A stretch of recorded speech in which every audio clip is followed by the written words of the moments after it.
കാളാഞ്ഞിത് കനലിൽ ഗ്രില്ലായിക്കൊണ്ടിരിക്കണ്ട കുറച്ചു നേരം വെയിറ്റ് ചെയ്യാം.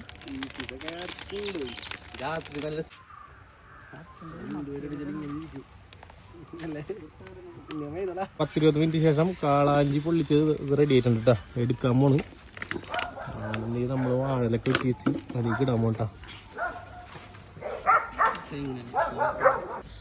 കമത്ത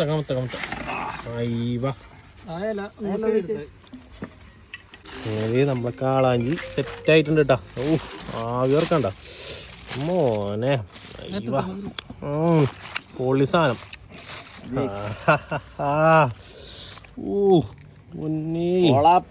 ഒളപ്പൻ സാധനം എന്തൊക്കെയാ ആവി ഇറക്കണൊക്കെ എന്നിട്ട് മോനെ.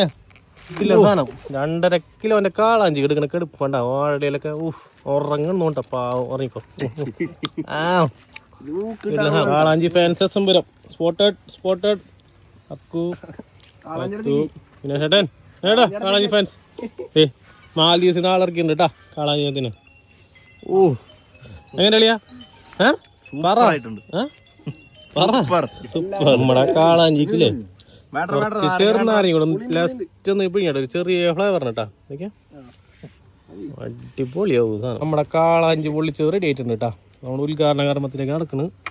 പീസ് ബ്രെഡ് എടുത്തിട്ട് കാളാഞ്ചിയുടെ പീസ് എടുത്തിട്ട് നമ്മുടെ മെയിൻ ഷെഫായ വിനേഷാണ് കൊടുക്കണം.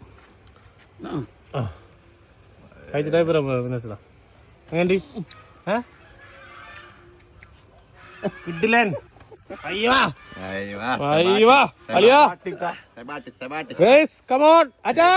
ഞാനും കഴിച്ചോക്കട്ടെ. ഉള്ളിക്ക് ആയിട്ടില്ലേ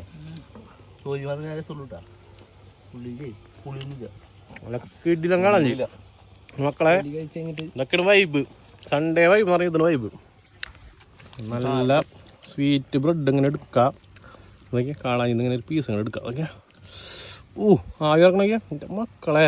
ഇതൊക്കെ ഇനി കഴിക്കേണ്ടത് ലൈഫിൽ എക്സ്പീരിയൻസ് ചെയ്യണ സംഭവം ഉണ്ട്. ഇതൊക്കെ കഴിച്ചു നോക്കണ്ട കേട്ടോ.